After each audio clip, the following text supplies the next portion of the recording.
싱가포르 북미 정상회담 2주년을 맞아 리선권 북한 외무상이 담화를 발표하고 북미 관계 개선에 대한 희망이 절망으로 바뀌었다고 지적했습니다. 그러면서 미국의 군사적 위협에 맞서서 힘을 키우겠다고 강조했습니다. 왕선택 통일외교 전문기자와 함께 북미 관계와 남북 관계 두루두루 짚어보겠습니다. 안녕하세요. 네, 안녕하세요. 예, 어서 오십시오. 리선권 외무상이 담화를 발표했는데요. 네, 그렇습니다. 미국에 맞서서 힘을 키우겠다 이런 메시지도 있고요. 싱가포르에서 잡았던 손을 계속 잡고 있어야 할지 의문이다 이런 네. 표현도 있습니다. 이거 어느 쪽에 방점을 두고 해석을 해야 될까요? 그렇습니다. 이제 힘을 키우겠다 이것은 어떻게 보면 이제 전략적 차원의 도발을 할 수도 있다라는 그런 의미가 있는 것이고 악수한 손을 놓아야 될 것이냐 말아야 될 이 말은 어떻게 보면 이제 대화를 중단한다라는 이제 그런 의미를 담고 있는데 그렇지만 이 두 가지가 서로 다른 것이거나 충돌하는 것은 아니고요. 미국의 태도 변화를 촉구한다라는 차원에서는 똑같은 의미가 있다고 봐야 되겠습니다.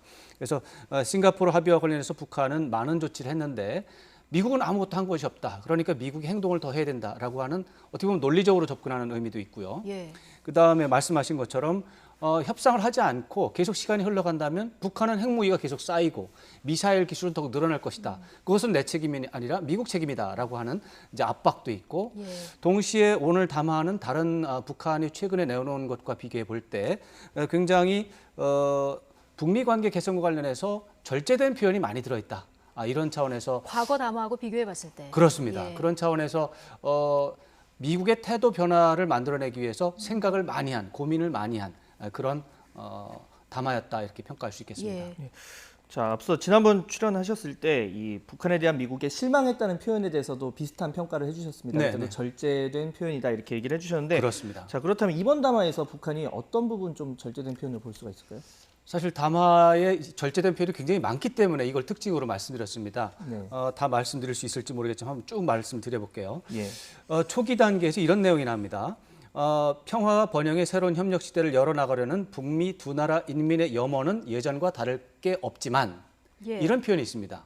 이런 표현 굳이 안 넣어도 되는 표현이거든요. 네. 이런 표현이 들어간 것 자체가 예. 이런 염원이 있다라고 하는 것을 강조하는 것입니다. 예. 새로운 협력, 그다음에 북미 간 신뢰 구축을 위해서 이제 핵실험과 이제 미사일 시험 발사를 중단하는 선제적인 조치를 취했다라는 표현이 들어 있는데 사실 그 모라토리엄이거든요. 이게 중단하는 것을 네. 모라토리엄이 지금도 진행이 되고 있습니다. 예.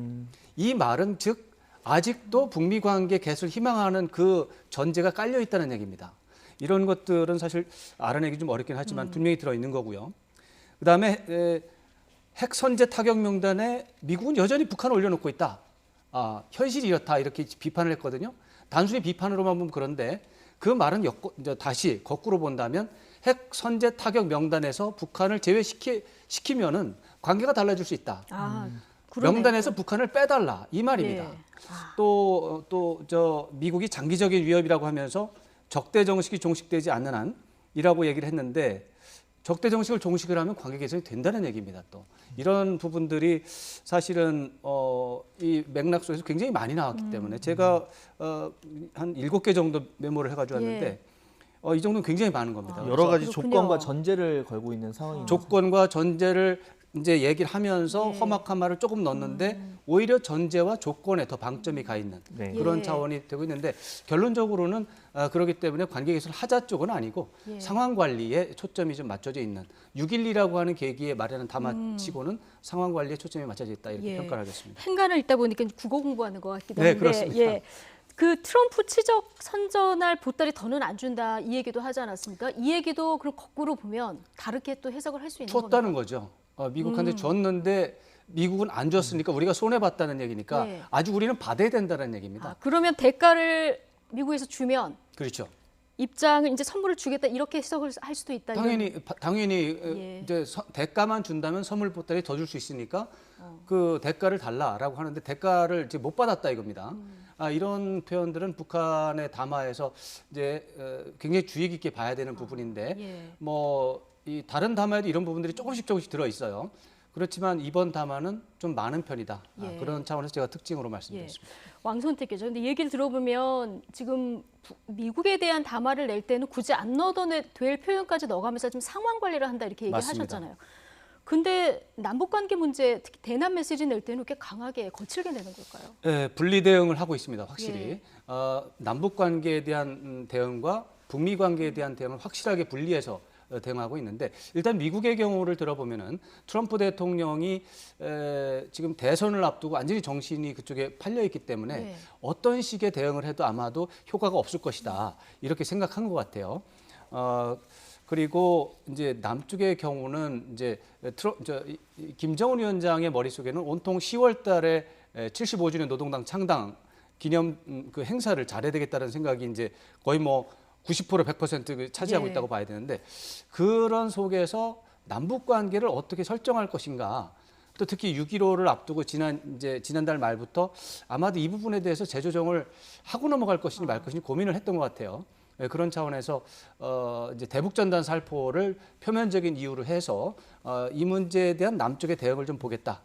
특히 지난 하노이 정상회담, 이제 북미 정상회담 결렬 이후에 남북 정상 간의 신뢰가 완전히 상실이 된 상황이 있는데 그런 것과 관련해서 문재인 대통령에게 남북 관계 개선 의지가 있는지 어떻게 보면 북쪽 입장에서 보면 테스트하는, 시험을 하는 그런 상황으로 좀 이해가 됩니다. 네, 지금 일종의 시험과 같은 상황이다 이렇게 얘기해 주셨는데 좀 단도직입적으로 제가 여쭤보겠습니다. 이 남북 관계 그렇다면 좋아질 가능성은 있는 건지 그리고 만약에 있다면 우리는 어떻게 해야 되는지 이 부분. 저는 관계 좋아질 가능성이 있다고 생각합니다. 이제 가능성이 있다고 해서 좋아진다가 아니라 좋아질 수 이제 있다. 좋아질 수도 있다는데 문재인 대통령이 대응을 어떻게 하느냐가 결국 변수가 되겠습니다.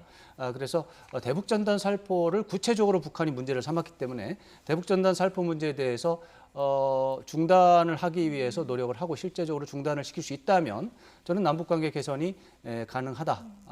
아마 그런 쪽으로 갈 것이다 이렇게 예상을 할 수 있겠습니다.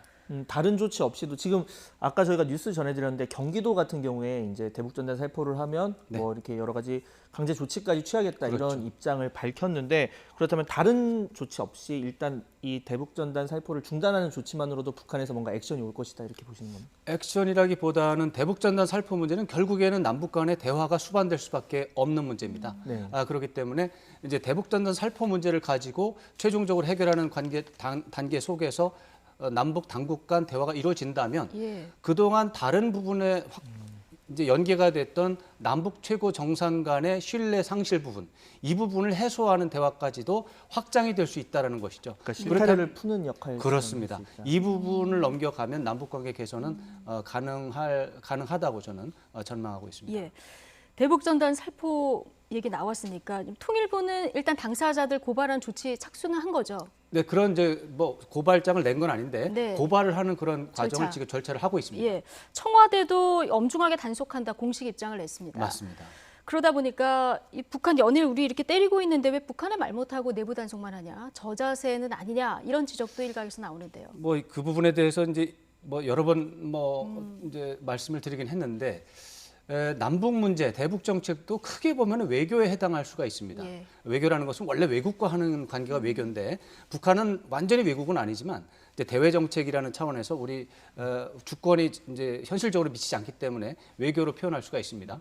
근데 외교는 고자세, 저자세 이런 얘기를 시작하면 안 됩니다. 그러면 풀 수가 없군요. 네, 외교라고 하는 것이 결국 국가 이익을 계산을 두드려서 최대한으로 얻어내려는 노력이고 북쪽도 국가 이익을 최대한으로 얻어내는 계산이다 보니까 결국에 가서는 50대 50으로 수렴하거든요. 예. 그러면 50대 50으로 수렴한다는 얘기는 우리도 50을 내놓을 수밖에 없는 상황이 있다는 것이죠. 그런데 국내적으로 보면은 우리가 받은 건 잘 모르겠지만 내준 거는 눈에 보이잖아요. 네. 모든 나라가 외교를 하면 100% 저자세가 되는 겁니다. 예. 그렇기 때문에 외교를 하는 데 있어서 저자세 논란이 나오는 순간 외교는 안 되게 돼 있어요. 그러니까 국내적으로, 국내 정치적으로 저자세 논란을 하는 것 자체가 문제가 있는 겁니다.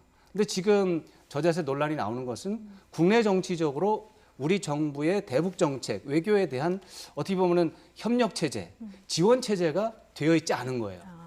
그래서 제가 볼 때는 이 문제 풀기엔 도움이 안 되는.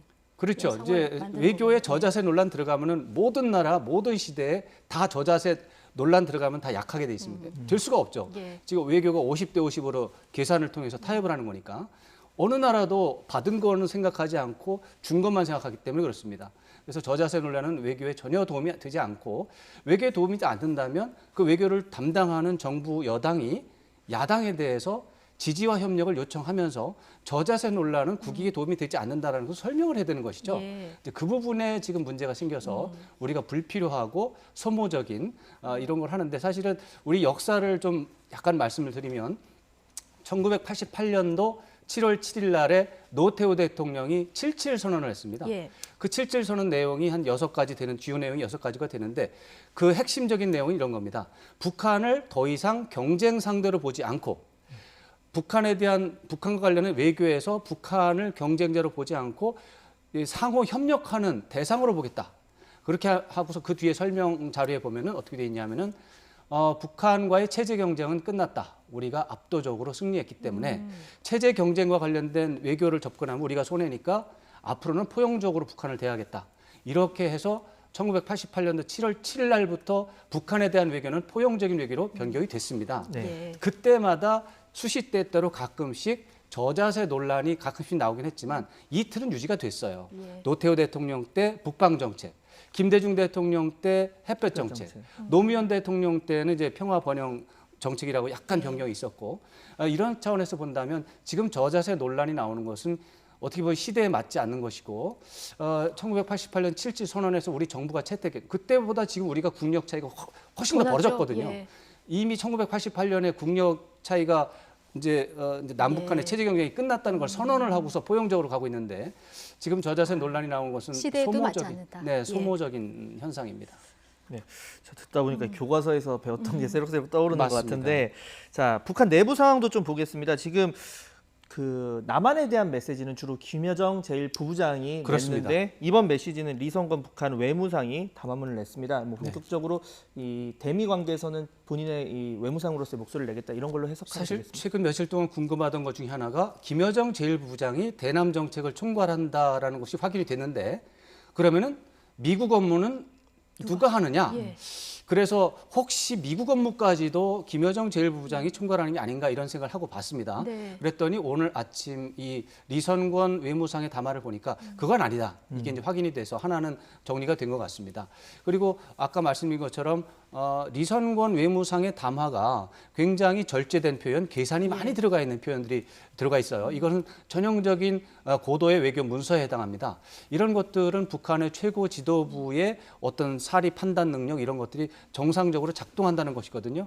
어떻게 보면은 외교에 대한 계산법이 제대로 돌아가고 있는 상황이다 이렇게 생각을 해볼 수가 있고 그것과 관련해서 또 하나 더 유추해 본다면 지난해 말까지 어떻게 보면 올해 초까지 북한의 외교 정책의 최고로 이제 신임을 받는 외교관은 최선희 제1부상이었습니다. 예. 그런데 최선희 제1부상이 이번에도 목소리를 내지 않고 새로 등용된 리선권 외무상이 목소리를 냈어요. 예. 리선권 외무상은 사실은 대남 업무에 오랫동안 종사해온 사람이고 조평통에서 이제 뼈가 자란 사람인데 외교에 대해서는 사실 경험이 많지 않은 사람이에요.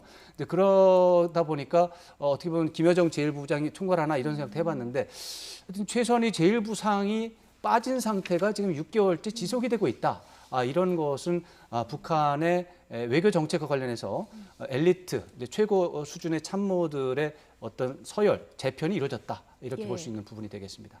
네, 자 뭐 아까 잠시 얘기해 주셨지만 이 전략적 대응의 중요성 뭐 여러 번 강조해도 지나치지 않다 이런 부분 그렇습니다. 좀 새겨서 봐야 될 것 같습니다. 자 지금까지 왕선택 통일외교 전문 기자와 함께 한반도 상황 살펴봤습니다. 네, 오늘 말씀 고맙습니다. 고맙습니다.